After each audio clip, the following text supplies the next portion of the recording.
আপনারা দেখছেন একুশে টেলিভিশন।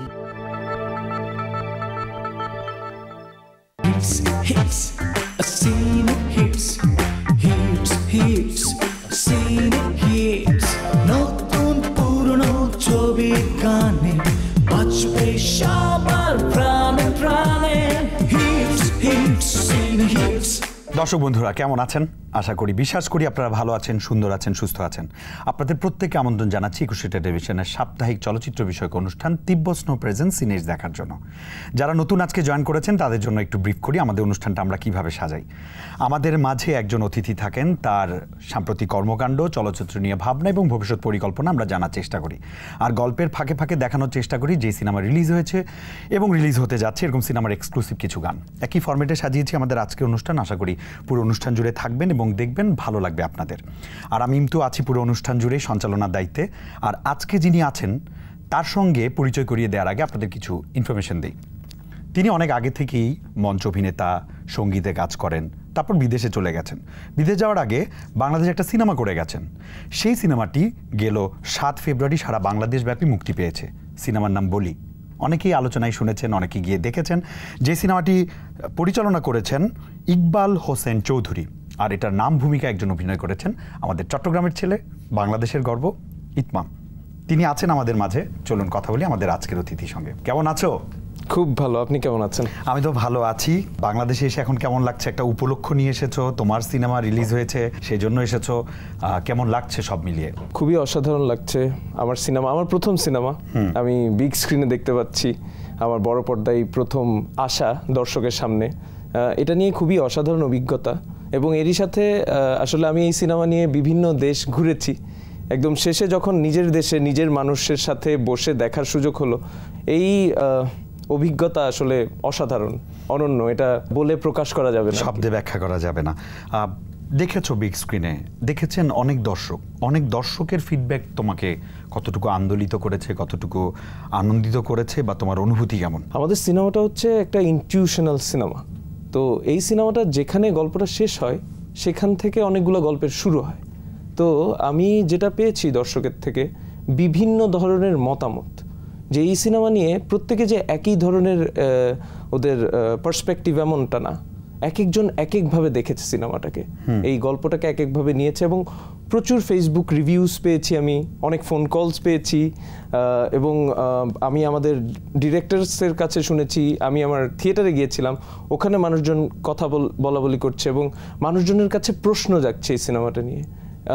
এবং মানুষজন বলছে যে আমি একবার দেখেছি, আমার এরকম মনে হলো, কিন্তু আমার এক বন্ধু বলল যে এটা আসলে অন্যভাবে দেখা যেতে পারে সিনেমাটা, তাই আমি আগামীকাল আবার যাচ্ছি দেখতে। আচ্ছা, তো এই যে প্রশ্নের উত্তরণ হচ্ছে সিনেমাটা দেখার পর এবং আরেকবার দেখার যে আগ্রহ যাচ্ছে অডিয়েন্সের, এটা আমাকে খুবই নতুন করে আমার সিনেমা নিয়ে আবার আমাকে ভাবতে আর কি আবার সাহায্য করেছে। আচ্ছা, আমি আবার দেখি তো কি এমন মনে হচ্ছে অডিয়েন্সের থেকে। তো এটাই খুবই অসাধারণ একটা অভিজ্ঞতা আর কি।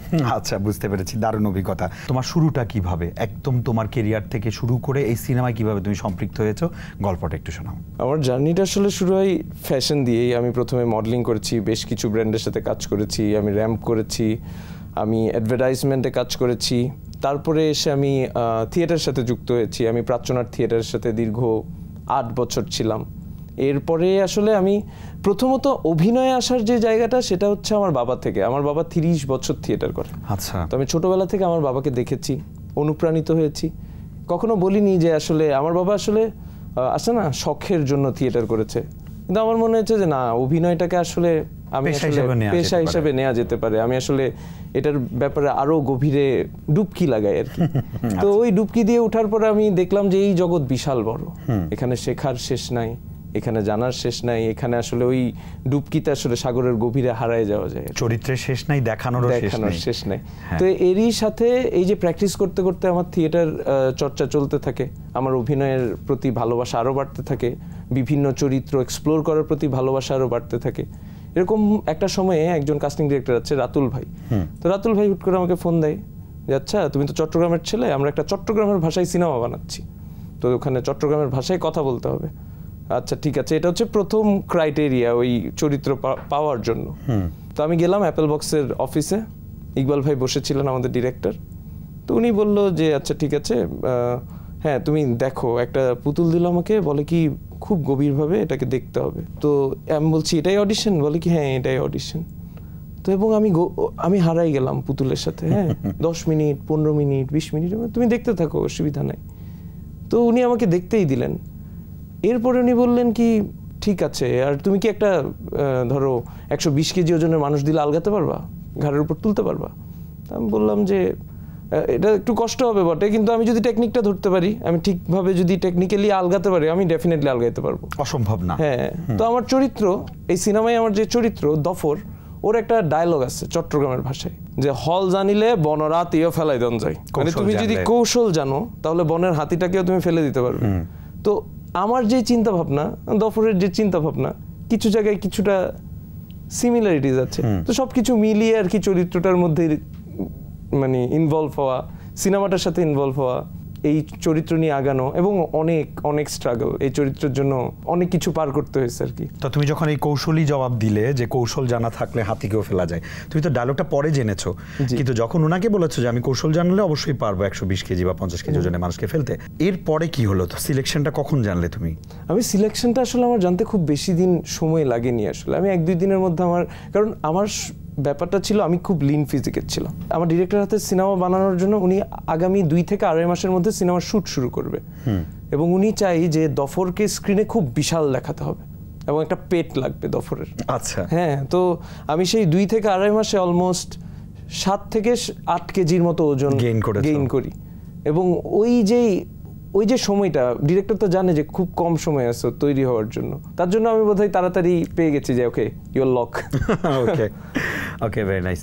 তারপরে শুটিং কি ম্যাক্সিমাম চিটাগংই হয়েছে? মোস্টলি চিটাগংয়ে হয়েছে। বাঁশখালীতে আমরা মোস্টলি শুটিংটা করি, পুরো টিম নিয়ে যাই আমরা বাঁশখালীতে। প্রায় 1 মাস ছিলাম আমরা, একটা স্কুলে ছিলাম সবাই মিলে। আচ্ছা। স্কুলের বেঞ্চ দিয়ে বেড বিছানা বানানো হতো, কারণ ওখানে আসলে ওরকম হোটেলের ব্যবস্থা নাই, প্রত্যন্ত গ্রাম অঞ্চল, ওখানে ওরকম যে একটা গাড়ি ঢুকবে ওরকমও সিচুয়েশনটা না। কবের ঘটনা? কত সালে? এটা 2022 সালের ঘটনা। আচ্ছা। গরম না শীত ছিল তখন? তখন মোটামুটি নাতিশীতোষ্ণ, একটা না গরম না ঠান্ডা, না গরম না ঠান্ডা, এবং তখন রমজানের সময় ছিল। আমরা শুটিংটা করেছি পুরোটা ওরকম একটা মার্চ এপ্রিল মে ওই সময়টাই ছিল আর কি, এমনটা একটা সময়ে শুট করেছি। কারণ ওই যে বলি খেলার যেই সিজনটা, এটা কিন্তু আমরা এখানে জব্বরের বলি খেলা যখন দেখি চট্টগ্রামে, ওটা কিন্তু পহেলা বৈশাখের সময় যখন খুব গরম থাকে। তো ওই সিজনটা আমাদের ধরার একটা টার্গেট ছিল, এবং ওই অনুযায়ী কাজ হয়েছে। কতদিন শুটিং করেছিলে? আমরা অলমোস্ট 1 মাস শুটিং করেছি ওখানেই শুটিং করেছি। আর কিছু শুটিং কোথায় হয়েছে? বাকি শুটিং আর কিছু শুটিং ওই যে মধুপুরের দিকে, কিছু ছোট ছোট, ওগুলো আসলে টাঙ্গাইল মধুপুর। হ্যাঁ হ্যাঁ, ওখানে ওরকম ভাবে শুটিংটা হয়নি, প্যাচওয়ার্ক বলে, ছোটখাটো যেগুলা সিগনিফিকেন্ট নেয়ার, ওগুলা ডিরেক্টর নিয়েছে ওনার মতো। আমার মোস্টলি শুটিং মানে বাঁশখালীতেই হয়েছে। I got you point. আরো অনেক প্রশ্ন আছে আমার জানার, কিন্তু তার আগে একটু অডিয়েন্সের কাছে যেতে হচ্ছে। দর্শক বন্ধুরা, ইতমামের সঙ্গে কথা বলছি, আরো কথা হবে, তবে নিচে ছোট্ট একটা ব্রেক, আমাদের সাথেই থাকুন।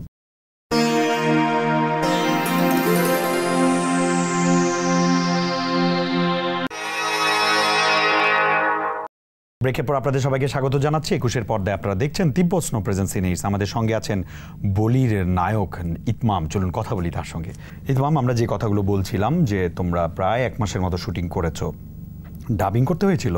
ডাবিং অ্যাকচুয়ালি আমরা মোস্টলি আমাদের লাইভ অডিওটাই নেওয়া হয়েছে। 1-2টা সিন আর কি আমরা ডাবিং করেছিলাম, 1টা কি 2টা সিন, এটা আমার ডিরেক্টরের মনে হয়েছিল যে এই 2টো সিন আমার আসলে ডাবিং করলে খুব ভালো হয়। তো এই 2টো সিনই আমরা এখান থেকে ডাবিং। তোমার সঙ্গে সম্ভবত নাসির ভাই ছিলেন? হ্যাঁ। আর কে কে ছিলেন? আমার সঙ্গে নাসির ভাই অভিনয় করেছেন, আমার সঙ্গে প্রিয়া মর্চি অভিনয় করেছেন, এঞ্জেল নূর অভিনয় করেছেন, এছাড়াও আরো অনেকেই ছিলেন। নাসির ভাইয়ের সাথে কাজ করার অভিজ্ঞতাটা তুমি বলো, কারণ দুইজনই সামগে তো ইতাল্লাই। নাসির ভাইয়ের তো আমি বেশি ভালোবাসি হয়ে আমি বুঝেন না ভাই, মানে আমি আসলে নাসির ভাইকে অসাধারণ অভিনেতা। উনি অ্যাজ এ কো আর্টিস্ট এত অমায়িক, এত অসাধারণ, এত নেয়ার আছে ওনার কাছ থেকে। মানে আমি একটা ছোট্ট এক্সপিরিয়েন্স শেয়ার করি যে নাসির ভাই থেকে আমি কিভাবে শিখেছি, কারণ এটা তো আমার প্রথম সিনেমা। নাসির ভাই একজন এক্সপিরিয়েন্স মানুষ, ওনার থেকে অবশ্যই আমি শিখবো, এটাই তো প্রসেস আমার মনে হয়। তো নাসির ভাইয়ের সাথে আমার একটা এই ডায়লগটা যখন আমি দিচ্ছিলাম যে হল জানিলে বনর আত্মীয় ফেলাই দন যাইব, তো এটা আমার এই ডায়লগটা আমার ক্যারেক্টারের জন্য খুবই সিগনিফিকেন্ট, মানে এটা আমার ক্যারেক্টারকে রিপ্রেজেন্ট করে। তো আমি না এই সিনটার সময় আমি খেতে খেতে ডায়লগগুলো দিই, এবং ওই সিনটার জন্য আমি 1.5 ঘন্টায় অলমোস্ট 18টা ডিম খাই, 6টা কবুতর খাই। আচ্ছা। হ্যাঁ, তো 1.5 ঘন্টা এই শর্ট চলার সময় আর কি। তো খাওয়ার সময় না আমি এই ডায়লগটা দিতে ওই পাওয়ারটা পাচ্ছিলাম না, কারণ খাচ্ছি একটা মনোটোনাস মনে হচ্ছে আমার কাছে। তো আমি আসলে নাসির ভাইয়ের কাছে গেছি যে নাসির ভাই আমি আসলে এই ডায়লগটা আমি অ্যাক্টিভিটিস পাচ্ছি না, কি করতে পারি বলেন তো, মানে আমি না পাগল হয়ে যাচ্ছে, এই যে চরিত্র না পেলে আসলে আমরা এই মুহূর্তে কি করতে পারি। তো নাসির ভাইও তো আচ্ছা হ্যাঁ ইতমাম ভালো বললি তো, একটু চিন্তা করি তো নাসির ভাইও ঘুরতে থাকলো, আমিও চিন্তা করছি, কিন্তু ক্যারেক্টার আছি যে ধরে রেখেছি।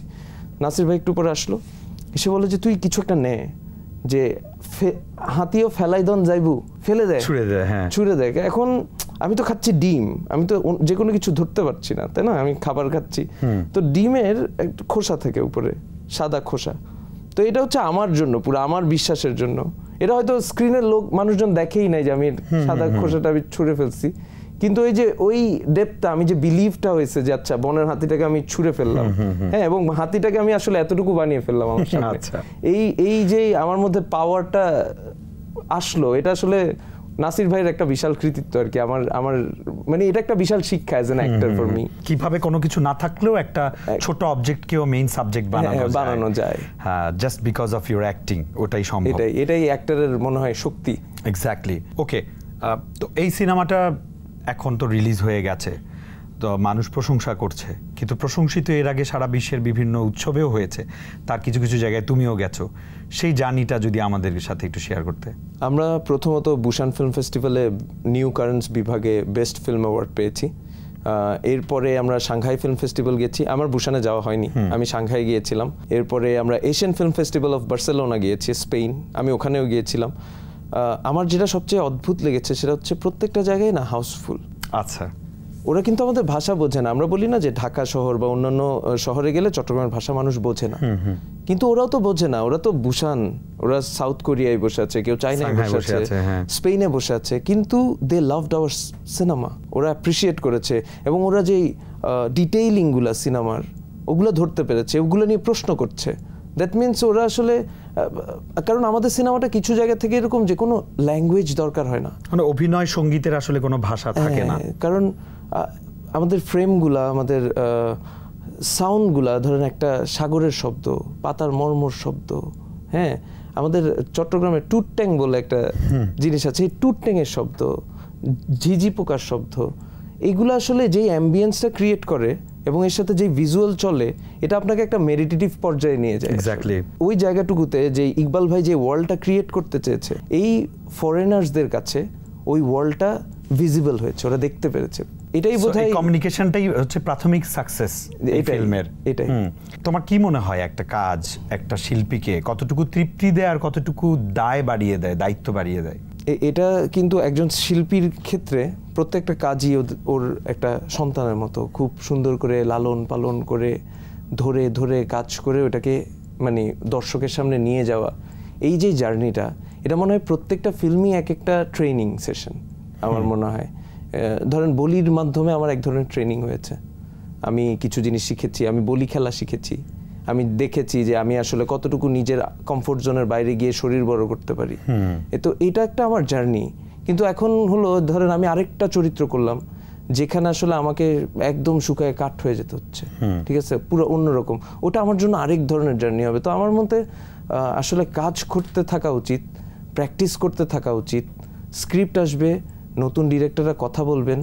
আমি আসলে ডিরেক্টরস অ্যাক্টর, আমাকে ডিরেক্টর আসলে চোখ বন্ধ করে যেই সিনটা দেখেছে, আমি চেষ্টা করি উনি চোখ বন্ধ করে যেটা দেখেছে ওইটা তৈরি করার as an actor, make believe করানো ওনার জন্য আর কি। তো ওইটাই আমার জন্য একটা ট্রেনিং সেশন, যে একজন চোখ বন্ধ করে যেটা দেখেছে সেটা আসলে রিয়েলি প্রুফ করাটা। তো আমার মনে হয় মানে কাজ হতে থাকা উচিত, ভালো ভালো স্ক্রিপ্ট আসতে থাকা উচিত, প্রত্যেকটা অ্যাক্টর অ্যাক্ট্রেসের এই জার্নিতে যাওয়া উচিত, কারণ যে একবার এই জার্নিতে গেছে সে আসলে নিজে উপলব্ধি করতে পারবে, কারণ যখন দর্শক বলবে যে আমি আসলে তোমার মধ্যে দফরকে দেখেছিলাম, তখন এই যে খুশিটা, এটাই তৃপ্তি, এটাই পাওয়া আসলে। হ্যাঁ, ঠিক আছে, ভেরি নাইস।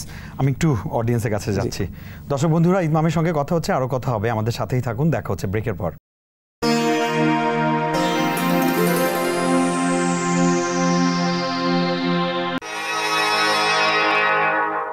ব্রেকের পর সবাইকে আবারও ওয়েলকাম ব্যাক করছি। আপনারা দেখছেন 21-এর পর্দায় তিব্বত স্নো প্রেজেন্স ইন হিটস। আমাদের সঙ্গে আছেন অভিনেতা ইতমাম, চলুন কথা বলি তার সঙ্গে। ইতমাম, দায়িত্ব বাড়িয়ে দেয়, সো সামনে আমরা কি পেতে যাচ্ছি বা কিভাবে কি করছো, কি তোমার প্ল্যান ফিউচার, সেটা আমরা একটু শুনতে চাই। আমি এখন চেক রিপাবলিকে আছি, ওখানে কালচার মিডিয়া অ্যান্ড পারফর্মেটিভ আর্টস, এটা হচ্ছে একটা ফিল্ম থিয়েটার পারফরমেন্স, এগুলোর উপর ডিপেন্ড করা একটা রিসার্চ বেস সাবজেক্ট।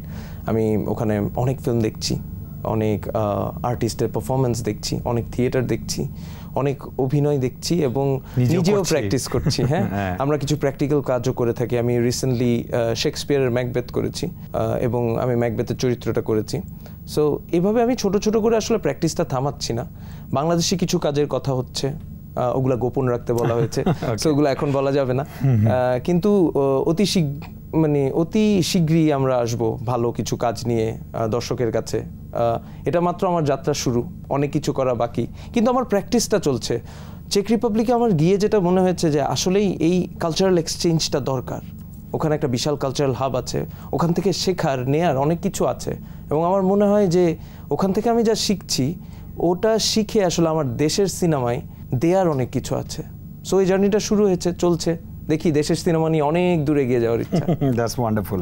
আমাদের চলচ্চিত্র সম্পর্কে ওখানকার যে বিদেশি স্টুডেন্টরা আছে তারা কতটুকু ধারণা রাখে? আমি যেই স্কুলে গিয়েছি ওখানে আসলে আমি যাওয়ার আগে কোনো বাংলাদেশি স্টুডেন্ট যায়নি, তো ওখানে আসলে খুব একটা এরকম প্রচলন নাই, ওরা খুব একটা জানতো না যে বাংলাদেশে একটা সিনেমা ইন্ডাস্ট্রি আছে।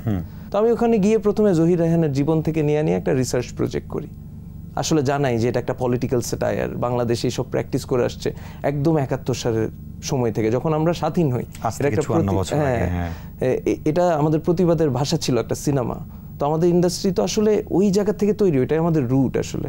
তো আমি যখন জানালাম, এখন দেখা যায় কি ওরা আগ্রহী হয়েছে, ওরা বলি দেখার জন্য আগ্রহী। আমার ক্লাস রিপ্রেজেন্টেটিভরা, মানে ইন্টারন্যাশনাল রিপ্রেজেন্টেটিভরা, তারা আমাকে বলছে কখন আমি বলি নিয়ে চেক রিপাবলিক যাব, তারা খুবই আগ্রহী সিনেমা দেখার জন্য। তো আমার মনে হয় এই এক্সচেঞ্জ, এই শেয়ারিংটা দরকার আসলে, তাহলে হচ্ছে আমাদের লোকাল সিনেমাগুলো গ্লোবাল হয়ে উঠবে। আমাদের নতুন প্রজন্মের অনেক এখন নির্মাতারা সিনেমা বানাচ্ছেন, যেহেতু ওটিটি প্ল্যাটফর্মগুলো আছে, এখন সিনেমার দাঁড়টা এখন ইন্টারন্যাশনাল পর্যায়ে চলে গেছে।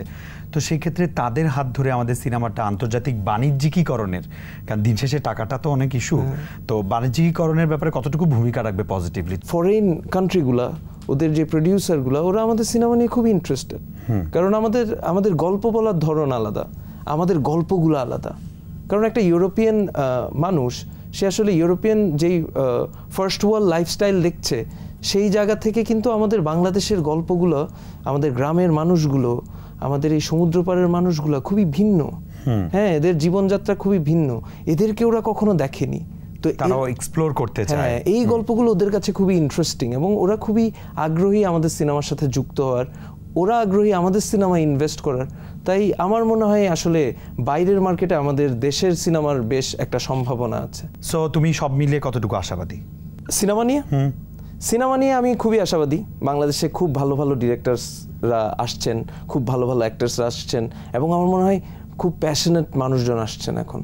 এবং মানুষজন এখন আসলে আমাদের দেশের গণ্ডিতে আমাদের সিনেমা নিয়ে আটকায় থাকবো এরকম জায়গায় নাই। আমার মনে হচ্ছে যে বাংলাদেশের সিনেমা নিয়ে পুরো বিশ্ব দরবারে আমরা আসলে দাপিয়ে বেড়াতে চাই, এরকম মানসিকতার মানুষ আরও আসছে।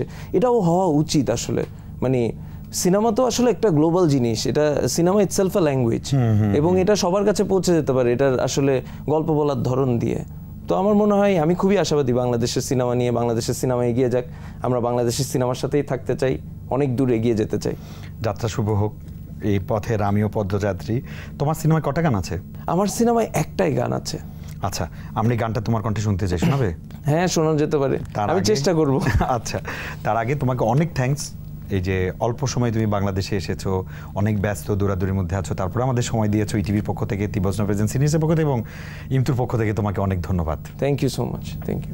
আমরা তোমার কণ্ঠে গান শুনবো, তার আগে একটু দর্শকের কাছে যাই। দর্শক, এই ছিল আমাদের আজকের আয়োজন। ইতমাম সম্পর্কে আপনারা যদি এতটুকু জেনে থাকেন, সেটা কিন্তু আমাদের আজকের এই প্রচেষ্টার সার্থকতা। নেক্সট উইক নতুন অতিথি আসবে, নতুন বিষয় নিয়ে আড্ডা হবে, নতুন নতুন সিনেমা আমরা গান দেখানোর চেষ্টা করব। সেই প্রত্যাশায় আমি অ্যাডভান্স বিদায় নিয়ে নিচ্ছি, তবে গান শুনতে শুনতে বাড়ি যাবো। সবাই ভালো থাকবেন, চলো। গফর গরি দনিয়েনে দফর বলি ফেলাইব, গফর গরি দরিয়েনে দফর বলি ফেলাইব, লাইলা ফেস মারি এনে ফেডা গালি ফেলাইব লাইলা ফেস মারি এনে ফেডা গালি ফেলাইব বলে অবাই হাম নইব হল তোয়াতে লাগিব বলে অবাই হাম নইব হল তোয়াতে লাগিব হল জানিলে বন রাতি দফর গরি পরিব হল জানিলে বন রাতি দফর গরি পরিব খুবই ধন্যবাদ।